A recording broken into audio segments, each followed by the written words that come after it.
But thank you for coming on this wonderful Tuesday. It is a beautiful day. And for those of you who don't know, you've stumbled into a New Yorkers for Mental Health Alternatives meeting.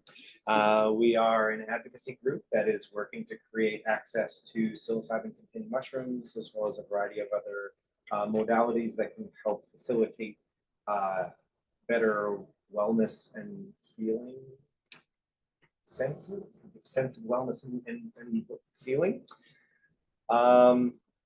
Just going to go through some announcements that from previous meetings and some things that have happened. So we're super close to establishing the 501c3, which then we will have a 501c4 and a C3. And our treasurer resigned from the C4, and we've elected Andrew Torres as our new treasurer. So he is stepping into that role. And we're looking to establish a board for the C3. So they have to be two separate boards. I've gotten a host of resumes from a variety of people. So we're in the process of reviewing that. And then we're going to have a big meeting and lots of notes and talk about how we can move forward. And then we'll have 2 ways to raise money and spend money on education and advocacy. Aaron is not here. He wanted to do a Decrim New York update last time, but he wasn't able to make it. So if he dials in, we'll talk to him. We're planning 2 remote actions right now. So one will either be in Brooklyn or in Manhattan. Amy, maybe you can talk a little bit about that in just a second. And the other will be in Buffalo. And I actually went back and forth with Pat Burke yesterday, and then had a conversation with his legislative director. I think that's what her role is again, but Alyssa Zabak, who is taking care of his scheduling at least. And so our goal for these actions is just to educate more lawmakers, bring people together, and help people understand why creating a legal system for access is important.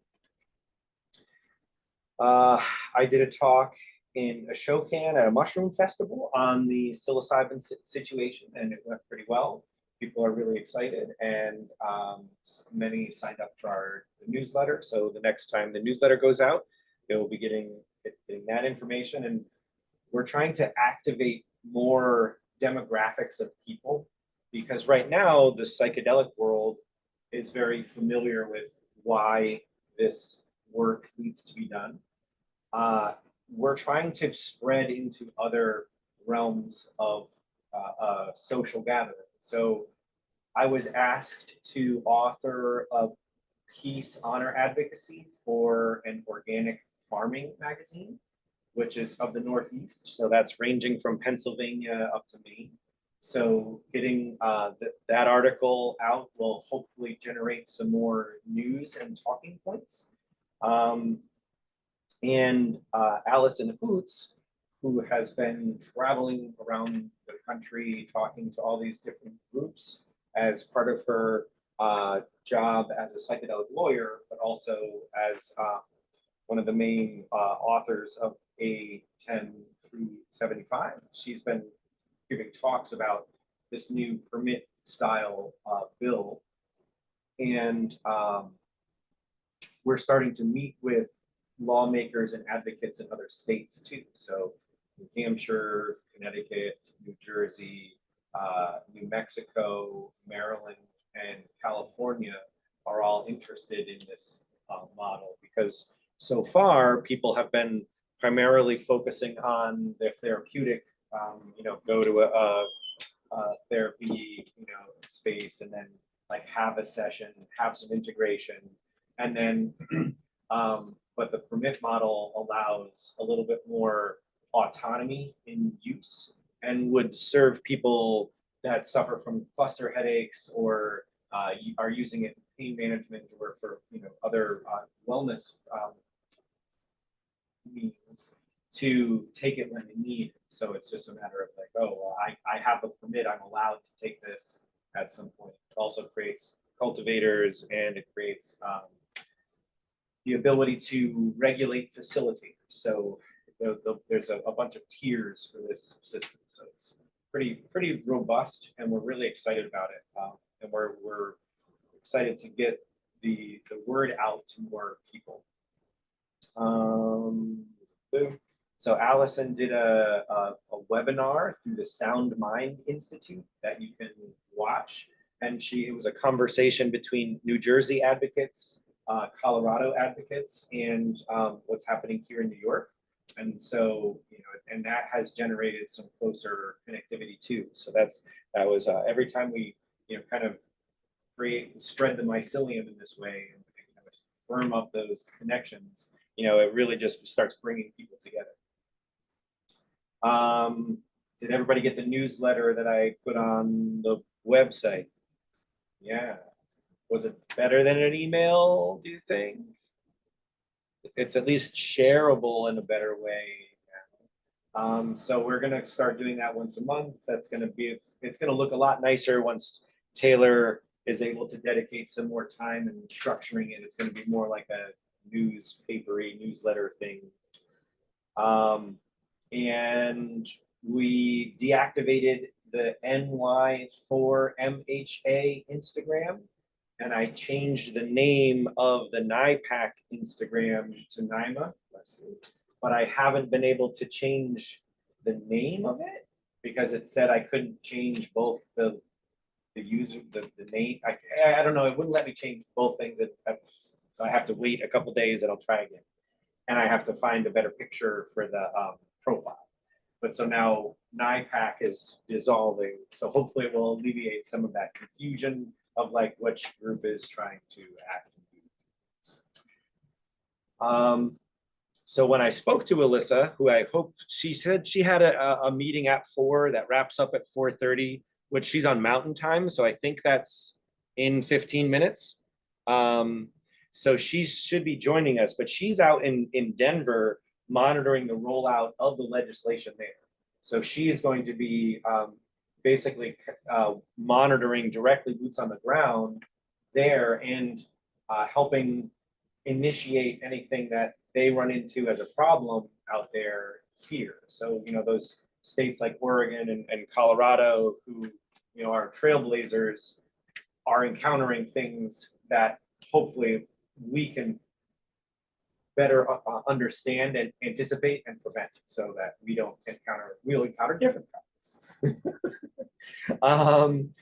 And we are hearing that there's interest in a few senators to do the Senate sponsor of this bill, New York senators. So that's really exciting. And we have a meeting scheduled with Amy Paulin in October, where we're going to discuss the strategy that she wants to have and some of the actions that she wants to plan for better educating lawmakers on what's happening. And I mean, I'm going to say it later too, but that leads me into Tuesday, September 10th. Amy Paulin will be our guest speaker. So she will most likely be attending through Zoom. But one of the things that I want to do before we leave is generate some questions that we can send to her to prime her conversation with us. So I don't want to put you on the spot now, but let that thought percolate at the back of your brain. And then, maybe we'll come back around to it at the end. And if anyone has any like concrete suggestions, we can then, generate a list and send it to her staff so that they have, they can understand what we're looking for from her, besides like, thanks for doing this. Yeah, so those are all the announcements. Did anyone else have any immediate announcements that I didn't cover? Amy, Joe, Corinne?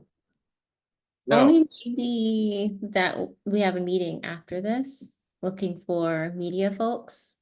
Hopefully, we're looking for people that would be interested in helping to handle some of our things that are on the website, helping edit the website, and also to help tailor it with some of the social media, someone that can regularly post. Because yeah, I think it's not a challenge to get things out, it's a challenge to get things on a regular schedule. So if someone could devote time to that, that would be amazing to help, the Instagram grow, the Facebook grow. And that would be, I believe, at 8 p.m. after this. But Yeah, that's still looking at that.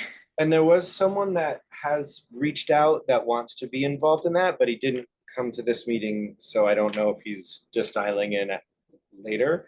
But he's come to the legislative meetings and said he has design work and all this stuff.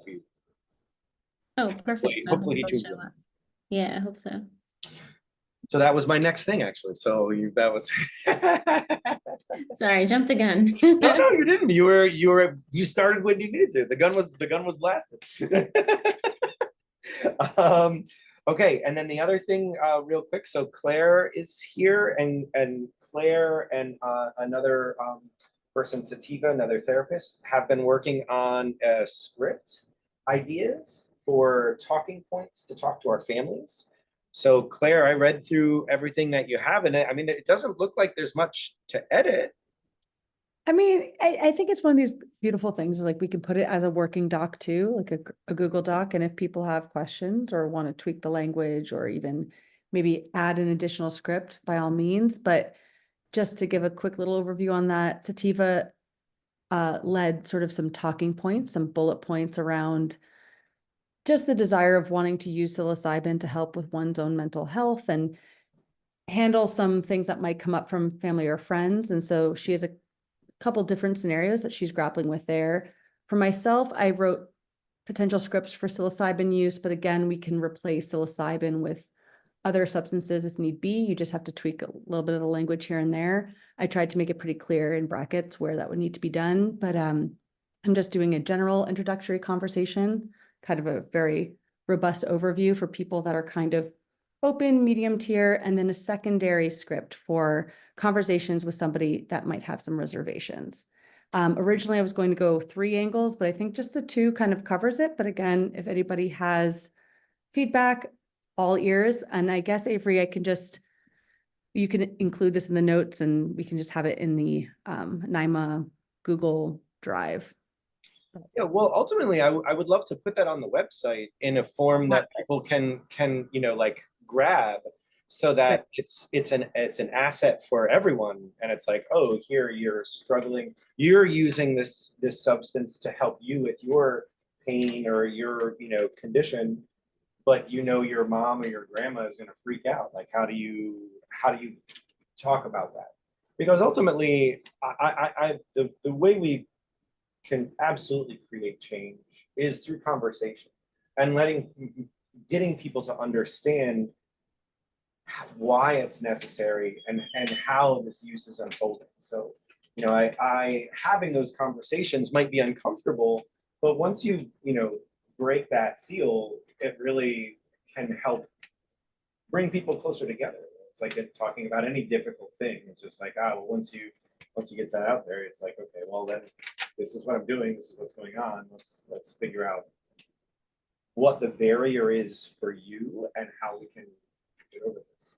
Because if you want me to be a functioning human being without feeling like a lethargic zombie, then I need this. So, and I've been happy since I've been using it, and you've noticed the difference. I'm making stuff up. Yeah, but Avery's point, it's like a great conversation starter. It does address some of the stigma that's historically been around these substances. It does address that this person is not taking it lightly. They've tried other sources. It does address also the research that's out there, the fact there is a lot of regulation, which I think helps some people. It does make others uncomfortable, but I think when you're trying to present this to people, we're still, and again, this paradigm of use for this version of healing kind of does break the traditional health paradigm. And that's sort of the struggle with legalizing in general. But without getting into that, we are using a little bit of language saying like, there's a lot of research out there that already highlights that this is really beneficial. And I've seen a lot of improvement I really accept, like, let's have a conversation. Let's keep, like, please let me know if you have any questions, but just know that I'm taking this seriously. There's a lot of research that backs this up. And you know, you all can read this too, but it's trying to hit all those points concisely and quickly to make people feel comfortable and also transparent and honest and enthusiastic and supportive. I think the only question I had now that I'm thinking about it, because you mentioned something about it protection by the law, or it was highlighted, so I don't know if that was a. There was one element where it says that this was when Sativa was talking about speaking points, where she was saying that it will be monitored by providers protected by the law. And I put actually a bracket in there saying legal for ketamine only, because that is not something that is the case for any other substance. So I actually have that in there already as a side note of, yeah, we're not trying to say legal. We're not getting into that. We're trying to be pretty careful in these scripts and talking points of the language we're using to be quite open-ended and just more about a conversation with friends and family of letting know that this is a route that a person is taking for their mental health. Fantastic. Thank you so much for helping with that, Claire. That was huge. Thank you. Yeah. So we kind of built on the Chat GPT, Eric, we did that one little round table that we did, and you know, that was a good start, and we were like, let's just do this. So, and then we're planning a fundraiser. So David Stein, you got a minute to, what's going on? Sure, absolutely. I've really just started doing the groundwork. First thing I've done is look into venues, and I've been really looking at kind of the gamut. You know, you've got your Volunteers of America and your Elks Clubs and places like that, which there's a variety of them around. Some of them are nicer, some of them are less nice. I've been looking into, I went yesterday to the Women's Club in Albany, which is a beautiful, enormous house on Madison with a big ballroom upstairs. 80, 100 people upstairs, probably, you know, if they weren't seated for music, some big rooms downstairs. I also went to the Palace and spoke to them.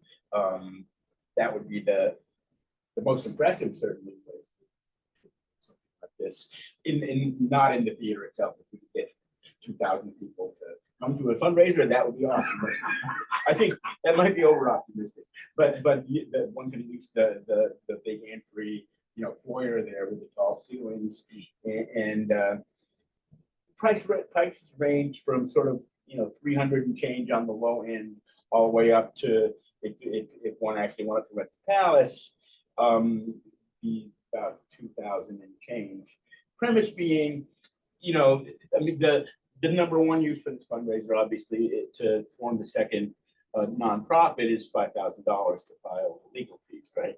Which did bring, this was a question I had.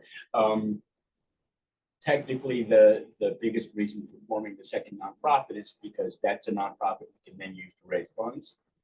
So if we're trying to raise funds to raising funds to raise funds, right? It would seem to. I mean, is there any? I mean, besides that, it sounds a little redundant. Is there any legality issue there? No. You know, when it comes to doing a fundraiser in order to establish a second, you know, a nonprofit to raise, which we can then raise funds.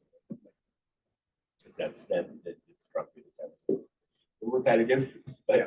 Okay. Well, so the difference between a 501c3 and a 501c4 is the proportion of money that can go directly toward influencing decisions versus, so in a 501c3, a majority of your budget needs to be like, can be support services, like staff, can be printing, can be education efforts, but you can't like take Senator Torres out to dinner, you know, and like kind of woo him with some cocktails and say, now pass this bill, you know. So it's that's whereas a C4, I mean, I don't know that if you can actually do that, but like, you know, those are things that you can spend directly on advocacy efforts, where it's like, oh, we're throwing a dinner for senators and assembly members, and now we're going to lock them in this room until they go to the bill. Actually, not even that. There's a limit of like $15 or $20 that you can spend on a lawmaker in a whole year. So it would probably have to be something like Taco Bell in order to, or maybe not even. I haven't eaten Taco Bell for a long time. So. Yeah.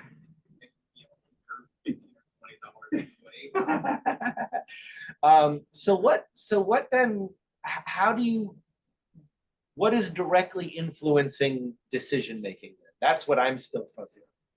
So it's, I mean, we could do a whole session on the difference between a C3 and a C4, but the C3 takes tax deductible donations. And as a result, you are limited in the amount of actual lobbying hours that you can spend. The primary reason for the 501c3 is educational community work. If some part of that work is lobbying, that's fine, but it's got to be a really small percentage. A C4 allows you to spend, you know, your entire revenue, everything that you have in the bank on lobbying, which means, you know, printing materials for lawmakers, putting up ads targeted to them on social media, going to the Capitol, transportation to the Capitol, all of that stuff. Where you then cross the line is if a lawmaker asks you to donate to their campaign. A C3 can't do that, but neither can a C4. A PAC can do that. You would have to form a PAC to actually donate to political campaigns. Now, these things aren't out of the question. We're talking internally about creating a budget that builds in space for all of those things, but those are the primary differences between the C3 and the C4. And then, of course, donations to the C4 are not tax deductible because the purpose is you're changing law and policy, and so the state is not going to subsidize that. Okay. Thanks, Corinne. I'm sure that's really clear to everyone, right? Clearer. But if people do need to make it clearer, we could set aside 20 minutes to do a real debrief about what the difference is between the two entities. And if you want me or someone else to do that, I'd be happy to at a future meeting. Yeah, maybe October can be a passing policy in New York session by Corinne Carey. I'd pull Mike into that, you know it. But one of the things that David and I have been talking about is he's been doing all the legwork trying to find a venue.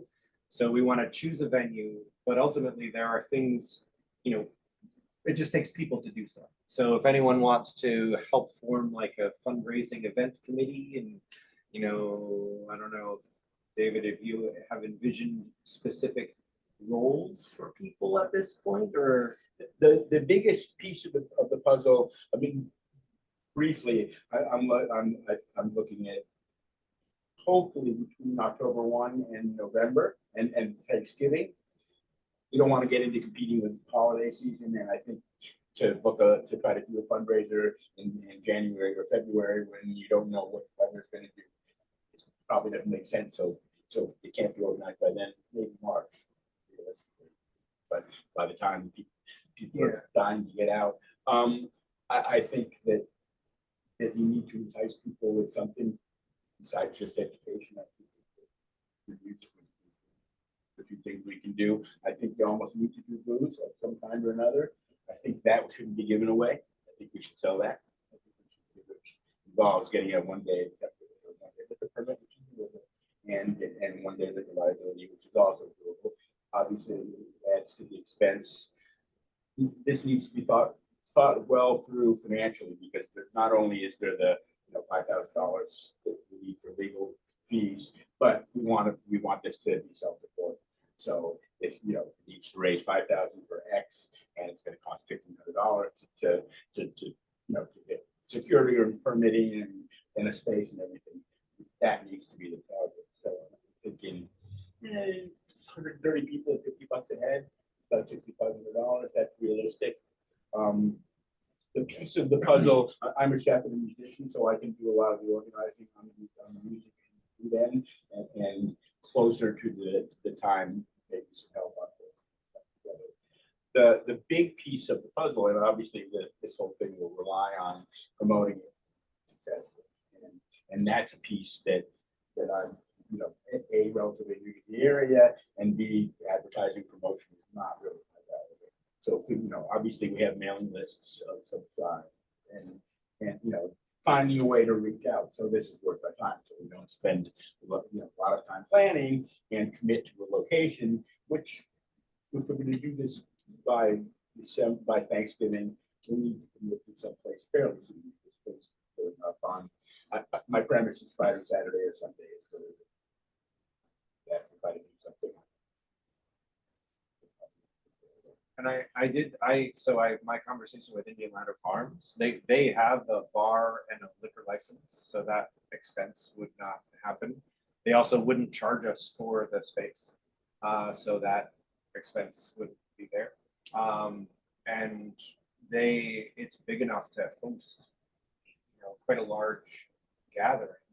I think what we would have to decide on is if the food is like a seated thing, or if it's a passed or buffet, you know, because that each yields a different caliber of price point as to what you could charge. Yeah, I don't. If you want to get into a seated, you know, real meal for 120, 30 people, that's a big deal. That's I think unnecessary and more than we want to bite off. I think tasty past. Tasty appetizers that people can mingle with. Yeah, and I have a DJ that could support too. So if you want, I know you have a band, but like if we wanted to have like a DJ start, band, DJ during set break, and then like the dance party into the night. Sure, or a comic, or I mean, you know, if people have ideas for entertainment, certainly open to it. My band has said they'd love to support the cause, and I think the stuff that we do would appeal to a wide enough swath of an audience that nobody's going to leave saying, oh, I can't stand this crap. Well, but I think I like that idea of having a comic, because there's several like everybody loves to laugh. Yeah, we could build in like a whole multiple event thing, and I think that we, you know, even if it's at Indian Ladder Farms, yes, it's a little bit more remote. It's not necessarily on a bus line, but it's like I think that people would travel for something like this that is a unique experience, specifically dedicated to raising money for. Yeah, I don't have an answer to that. I'm of mixed feelings there. I mean, the hippie in me loves the idea of doing it at Indian Ladder Farms. It's a beautiful place. They do great stuff. I'd love to support them in any way possible. I guess it's what's our target demographic here? Who we find, you know, are they going to be more likely to come to the Women's Club in Albany or a Palace? The kinds of people who are going to say, sure, I'll drop $50 for this, or 75 for this. Or are they, you know, and are they going to be less likely to want to drive 20 minutes to Indian Ladder Farms? And I don't know the answer to that. I don't have a yes or no on that. But that's certainly something to think about. We want the biggest bang for our buck, and we want to appeal to the sort of widest demographic, with, you know, lawmakers and lawyers and not, you know, and press, and not just people who are already on the bus. So that's, you know, that's a consideration, and I feel like we need to make that decision sooner than later. Yeah. I mean, Indian Ladder will have more availability, but most of the places I was talking to were like, yeah, if you're looking at, you know, that time frame, you're going to want to make a decision in the next couple of weeks, 2 or 3 weeks. So we have a little space, but have we considered doing that? for like some free psilocybin or Or maybe like a foraging experience. Ah, or, yeah, I mean, yeah. You know, I'm sure No, people would be happy no. to Yeah. events or donate stuff. Yeah, well, I think, and that's something that we could do at the fundraiser to help. Oh, with- yeah, no, I meant for it. That's a good idea. Yeah. sure, an auction of all that stuff. Yeah. I guarantee you, if you find a venue and start to make this happen, those ideas are going to start to flow, and the event will start to build itself. But I think it's getting that initial, what's our target, what's our likely audience, what's our venue, all that stuff happens first, and it's the hardest part. So That's why I've been focusing on looking at. yeah, thank you both for doing that. first. And just to not to beat the Indian Ladder Farms drum too hard, but like, I mean, they do draw tens of thousands of people from all across the state every weekend for their things in season. So it's just, you know, and I mean, you know, lawmakers go there because they also are making an impact with, like, you know, got the hops law passed, and you know, it's I don't think that that's too far. I mean, it's not like it's East Burn. It's not up, Yeah, it's again, not up there. I don't have an, I'm not, I like the place a lot, and I know Yeah. the owner, and I think it's a good idea. I'm just kind of throwing out both ends of the spectrum, because Right. we need to know who we're going for, and make sure that we're not losing a lot of people by making any given choice. What do you guys think? To some degree, a draw, a target audience is important, but also the target should be set by your entertainment for the night. Whatever your entertainment is going to be, if it's going to be the silent auction, make it a big silent auction. Get as many people donating in. This is some regular edible mushrooms to eat, try out, reshoots or something like that. Just putting it out there and making that the main part of what's going to be the larger draw. But do you think Indian Ladder is too far away? I do not. I know younger and older. I'm in my 40s. I know people in their 20s that take a weekend and drive out to Indian Ladder Farms just to pick apples and check out the place and check out the distillery as well. So it's a weekend event that people would definitely be willing to go to. Yeah, it's really, I mean, it's only 20 minutes involved. It's really not that far. Exactly. Altamont is not the. Yeah, 20 minutes is generally at most businesses, 20 minutes is your deadline. Most people aren't going to go out the house 20 minutes to a 30, 40-minute venue, but at 20 minutes you're doing really good and you hold most of an area. But the deciding on the type of entertainment is going to be part of that bigger draw that's going to dictate who you're getting in. So if you want to make a fundraiser for specifically on the law, definitely have the music, but this has an option. Amazing idea in that sense, given people who are interested in the product. You have so many beautiful photos and everything already, like some of that would be within that range. And if it's getting it for free, you're downing your costs and just upping the amount of money that you're going to get putting it back into the program. So I think that's a beautiful idea. Yeah, really. Really, there's a lot of people that go out there, and it's just, even if they go out early, it's a great day to walk around the farm and maybe even run a few classes if you have some volunteers. It's a farm field. You can find certain types of mushrooms that you're foraging for this, which is hay. Sure. And Indian Ladder will be much more flexible on time scale. They won't be saying, "Oh, your 4 hours is up. Your security's done. You're out of here." You know, they'll be. Well, and I think even with that, like, we could do a growing mushrooms at home workshop or something too. Like, in addition to just like a walk the grounds and find some mushrooms, we could do a couple different things around that.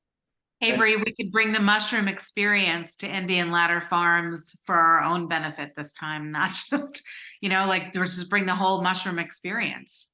Right. Yeah. I mean, I'm a fan of that idea. I know it has some works with, like, you know, well, people don't have transportation, then how do they get there? But I mean, anything is like, if you're in Troy, how do you get to the Albany Women's Club? You know, it's like, you gotta find. That's for your volunteers. The people where you're fundraising from, it's not a transportation, not an issue. Carpool ideology for your volunteers. Yeah. Could rent a party bus. Could rent a party bus. Tack on the price of the bus to the ticket. And then we'd have to cover it in mushrooms though, and it would have to be the mushroom bus. So we might have to buy a cheap bus. Damn it! No, we have a van out there. Spend money to make money. Oh my God. So if anyone wants to help with planning, or, you know, I guess stay after, we can or talk to David, we'll figure that out. Another thing that we're working on is forming kind of a psychedelic group coalition. And I know, Amy, I sort of texted you, but assuming that Psychedelic Sisterhood would want to align. But I talked to Colin from Brooklyn Psychedelic Society. He's on board. I talked to Sutton from the Urban Indigenous League, and I have a Zoom meeting with her tomorrow. So, you know, it's all these groups that already exist across New York. Like there's a POC psychedelic collection. There's Hudson Valley Psychedelic Assembly, or Hudson Valley Psychedelic Society, Psychedelic Assembly, Psychedelic Society of Western New York, which Taylor, I will talk to Brittany. And, you know, I know some people have been talking about this bill, but for the most part, all of these groups are just throwing fun things and, like, you know, not necessarily aligned with getting legal access. And not that anyone has to change their mission, but I mean, Corinne, you said each group should submit some kind of letter. Yeah, I mean, it's a good idea to have a coalition, no doubt.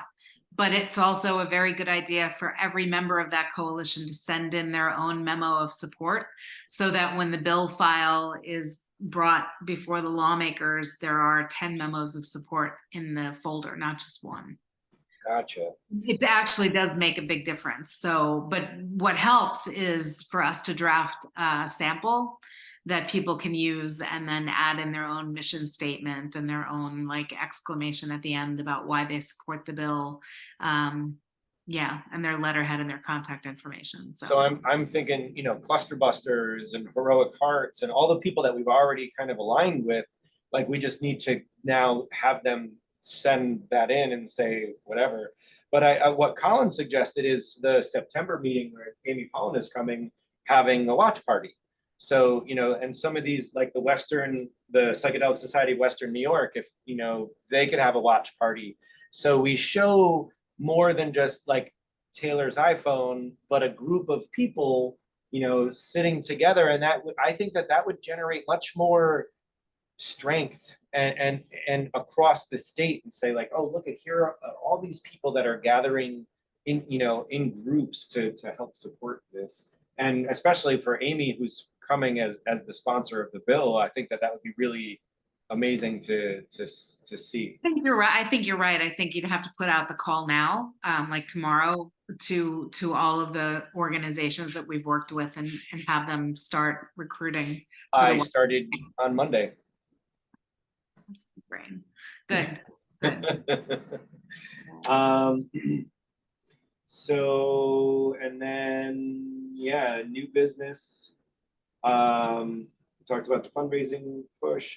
So when I talked to Alyssa, she told me about this study that they're doing with the University of Buffalo, specifically with service members, veterans, firefighters, and police officers, because in this South Buffalo area, there's a much higher rate of suicide amongst this specific demographic.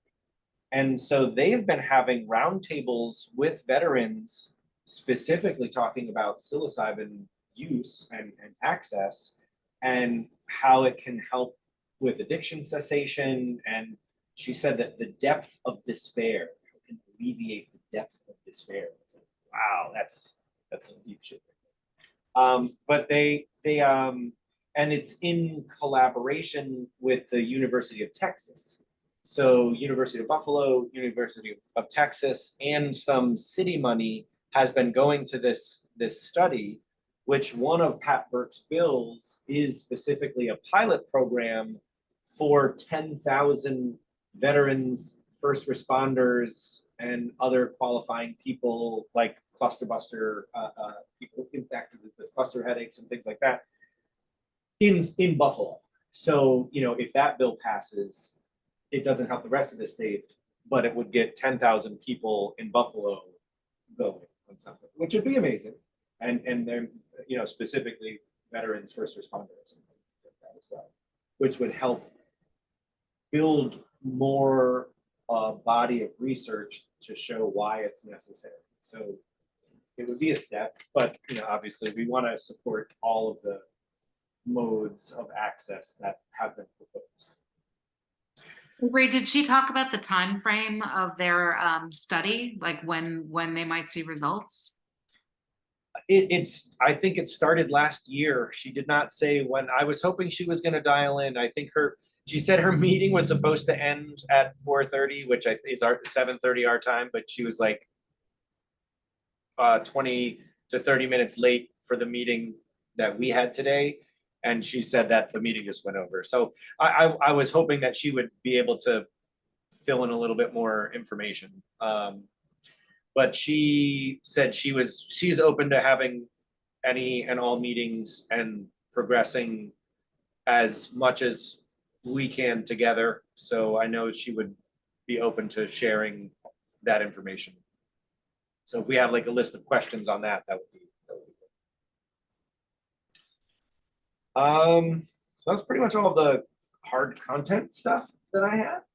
So questions for Amy Paulin next week. What do you guys have? What exactly is it that Amy does? What does Amy do? Yeah, I mean, so I think she tap dances. She plays guitar. I know she's a mom. She is the District 88 Westchester. She's down in Scarsdale, assembly member. Corinne, you might know better than I as to how long she's been an assembly member, but she is the chair of the health committee. So her sponsoring this bill, the chair of the health committee decides which bills get brought forth to discuss. And with her being the lead sponsor, I think that it would bode really well with it passing committee. And Corinne, now correct me if I'm wrong, but passing committee is necessary for it to get called to the floor in order to get discussed in a larger. So if a bill doesn't get past committee, it never makes it to the floor. Am I missing anything? I mean, there are tiny, rare, very super rare exceptions to that, but they're not worth getting into for all intents and purposes. The bill has to go through the health committee on both the assembly side and the Senate side. And it may have to go through another committee like the codes committee. It likely will have to go through the codes committee because the codes committee has jurisdiction over criminal law issues. And since our bill would affect the criminal law prosecution, then it would go through the codes committee. There may be another one that it goes through, but that's really up to leadership. Leadership of the assembly decides what committees a bill goes through. And sometimes they over-assign the bill because they want to kill it, because that is a sure way to kill a bill. So. Do we have anyone in the codes committee that sponsored any of the bills that were previously proposed? Oh, we haven't cross-referenced that yet. We could at some point, though. We're not there yet. So it's super exciting. There's actually going to be a lot of turnover in the legislature after the November election. So it's kind of that's a task that you do just prior to the session when you know who's going to be taking whose seats.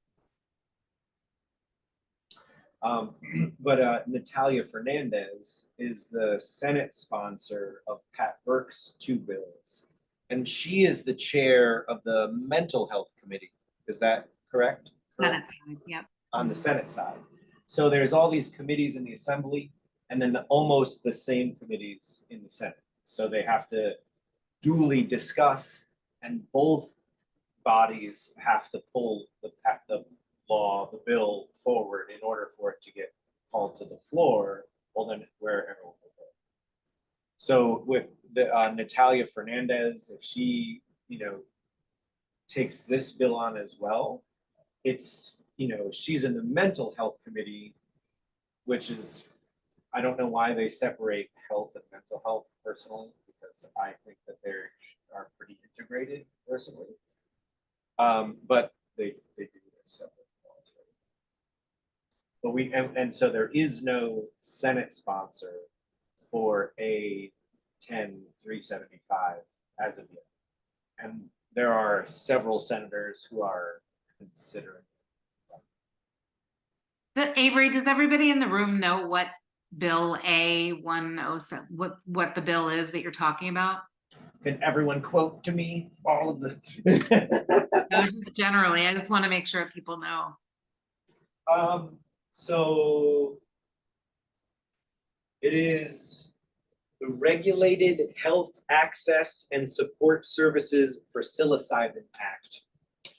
And what it does is it creates a license or a permit for people to grow, possess, and consume psilocybin-containing mushrooms. But not so. No selling, no selling. Cultivating licenses have a provision for sales, but an individual couldn't grow their own. You could give some, you could gift some, trade, I guess, but there's nothing that's a taxable transaction. And then it builds in provisions for facilitators to get regulated as well, be they religious leaders or therapists or psychologists or camp counselors. Could be whatever.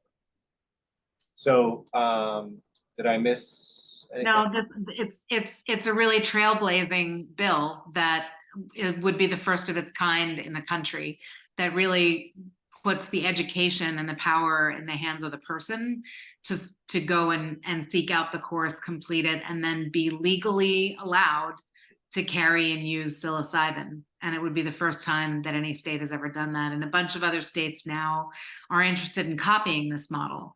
But Amy Paulin is the lawmaker that introduced this bill at the end of the legislative session in May. So the bill will die at the end of the year, December 31st, and have to be reintroduced in January. And she is poised to reintroduce that bill. And then we're looking at a Senate sponsor. So I think we're just really excited to have her join this meeting next month. And it's always better when you give the guest speaker a sense of what you want to hear. So if folks have questions for her, if they don't come up tonight, then email Avery or let us know what the questions are, and we'll be sure to get them to her before the meeting next month. And I do want to point out there's a couple limitations, like you can't use psilocybin within 100 feet of a school or something like that. And there aren't qualifying conditions, but there's exclusionary conditions. And those have yet to be fully defined. But there's some that are like, if you're taking lithium or certain SSRIs, then you should not be taking these substances because there can be some contraindicators. So just a class and a test you need to take. That's to get correct. this license? Online. And it's, I think there's something in it's like no more than 50, it won't cost more than $50. So it is going to cover the cost of like One obvious question, who comes up with this test? Who's formulating these questions? What groups, what groups are going to be used that, Right. coming up with. Yeah. We were going to test you. When it got brought up last year, this might be a silly question. Did it get through any of the committees? This bill did not get introduced last year. Okay. This is a brand new bill. So what was introduced? Just a further explanation on that. When bills get introduced, they get assigned immediately to committees, and about 85 to 90% of the time, they go no further than that. It really takes quite an effort to get a bill to move, and we're not expecting this bill to move right away. We've got a ton of education to do. So the reason that she introduced it last year, knowing that it wouldn't move at all, is to give us the space to speak on the record in the media about this new model. And show other states this new way of thinking about it and start to build support for it. Because without a bill, you can't build, a group of organizations that are willing to enter into an alliance to move it. It's like one thing has to come first. So the bill is it's a placeholder for us to build the movement around it. Does that make sense? So we may not see committee movement in 2025. I don't want to, I mean, we might, sure, a lot of things could happen, but the goal is really to build around this introduced bill. But those questions, that's not for us. But it builds in, like, a committee will be formed. I mean, but the education around what people need to know in order to safely consume psilocybin containing mushrooms is huge. I mean, there's so many people that have already written how to educate facilitators and what people need to know, that it's that body. But specifically to David's question, I think the people who are going to be writing those questions and creating the test are going to be staff from the agency that the management of this program would be assigned to. So right now, I believe that the bill designates the Department of Health. There's been a lot of discussion about whether the reformulated Office of Cannabis Management would be a better agency to do that now that they've fixed a lot of the problems, presumably. You know, I don't know that they have, but there's word that the agency is being run a lot better. And so is it that group of people? Is it the harm reduction arm of the health department at the state level? So it's unclear. The bill does specify an agency now, but that doesn't mean that that will always be the agency specified in the bill.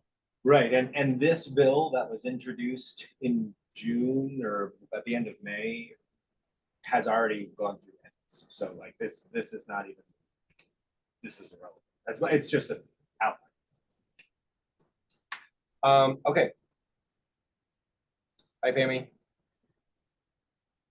Yep, I've got to go at 8 too. Thanks, everybody. Okay, so does anybody have any questions though, that burning questions? Yes. Oh, and if you do, write them down because I can't. Okay, yeah. The only question I have regarding the bill was, you mentioned cultivator licensing beforehand. Is there anything that is protecting small range cultivators comparatively to allowing big corporate that comes in? Saw this sweep in California with the first of the green wave, and small producers just got trampled by big. Well, that will be what other mushroom farmers will be advocating for. So I'm forming another coalition. I'm forming is mushroom farmers of New York, and we're reaching out to all of the people right now that have mushrooms as a commodity that they're producing, just to also inform them about what's going on and start that conversation. Yeah. I don't think it specifically precludes anything, but like it does build in how to apply for a cultivator license. But it everything was structured to make it affordable and not A good question in that, for instance, when we got decriminalized in the state, you would think that much like that the people who are already growing edible mushrooms would have the inside line to producing psilocybin mushrooms. You would think people would run head shops for 30 years in New York State and get the inside line to sell weed, but no. So I mean, sort of assumptions like that, aren't can be dangerous, and especially for somebody in your position who obviously would want an inside line on growing psilocybin. That would necessarily be the case. That's why but we have to have the conversations, and that's why, like right now, I've only had active conversations with, say, 4 other mushroom farms, and I know that there's at least 23 to 30 that are more than just like I'm growing in a garage and selling to 2 restaurants. So, right, we have to, and if you don't have those conversations and build a voting block, then that's how things get rolled over. Because the head shops didn't get together and say, hey, we should make sure that our voice is heard. And that's why their voice wasn't heard. Yeah. Awesome. Claire, do you have anything? Well, Is there, can we email questions too? Because I feel like Absolutely. I have like 1,000 different things I'm trying to formulate in my brain and want to be a little more concise, but yeah, is there like a doc that we can upload these to, or just email you, or what's Oh, easier? yeah, nothing has been created concretely yet. I wanted to use some of this time Yeah. to generate, and maybe that's something that we can, if you want to start it and share it with me, and then we can, I'll just populate it with I'll do that right now. that people come up with. Sounds good. Cool. Thanks. Dennis, welcome. Cheers, brother. How are you? I'm doing terribly. Oh, no. Thanks for asking. Well, I got sick. well, hopefully the sun's gonna shine in your back door someday. It's not too bad. Um, did you see my email about electing Andrew as our new treasurer? I think you're the only one that hasn't responded. Oh, I haven't seen it. No, thanks for bringing it to my attention. I appreciate that. Awesome. And I mean, what you missed, being boots on the ground out in Buffalo, is I had a conversation with Alyssa Zabak, who is Pat Burke's assistant aide or whatever she is. And did you know about this South Buffalo study with the University of Buffalo and University of Texas? I just got the mailer. It's sitting on my island in the kitchen. Yeah, Oh, wow. that's Okay, cool. great. So we are still trying to schedule some kind of screening with Reconsider. And so I have a meeting with Reconsider, and Alyssa wanted me to send her some dates. And so we're looking at some Fridays and or Saturdays in October and then in November. And I think we just need to settle on a location first, or at some point. So Yeah. I know were you considering some spaces, right? Yeah, I was trying to get you into the library, which had an auditorium at one point, but they don't now. So I'll have to look elsewhere. They no longer have the auditorium. Well, I feel like they must be putting it into some sort of reconditioning state or whatever. People have been meeting more like on their second floor, um, which isn't an auditorium, but it's not terrible. Well, let me ask you this. How many people do you think we could draw to something? Because here in Albany, I mean, we had, I would say, around 100. Hmm. I mean, Buffalo is a bigger city than Albany. Hmm. What is your network like? Do you think people would come out for a screening and talk, especially if we invited the city council members, lawmakers, and had some state representatives? Yeah.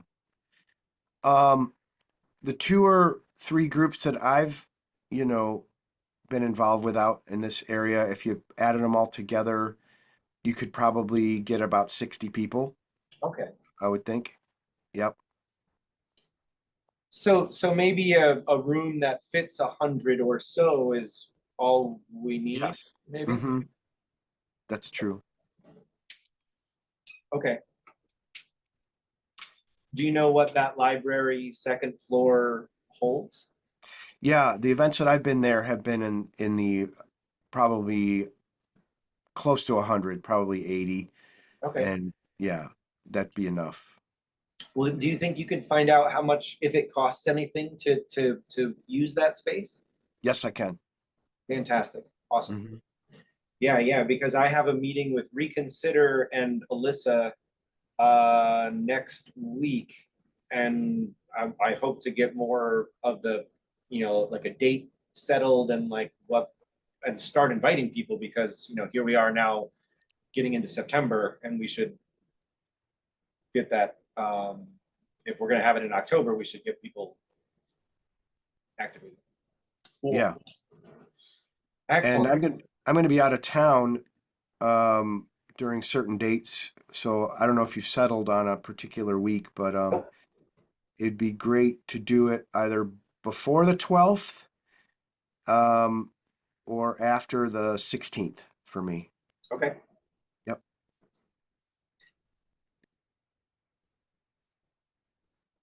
Would the 11th was one of the days I was looking at. Would that work or no? 11th is before the 12th. Yep, that'll do it. Okay, wonderful. And yeah, that's gonna have a potential conflict with an art show, which might be at the library. So because I'm helping book another event there at the library. Oh, cool. Yeah. But it's an art exhibit. Mhm. Would it be using that same space? Probably not. I think it's just the general space of the library.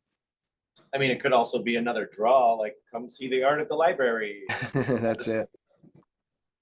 Some synergy there for you. Yeah.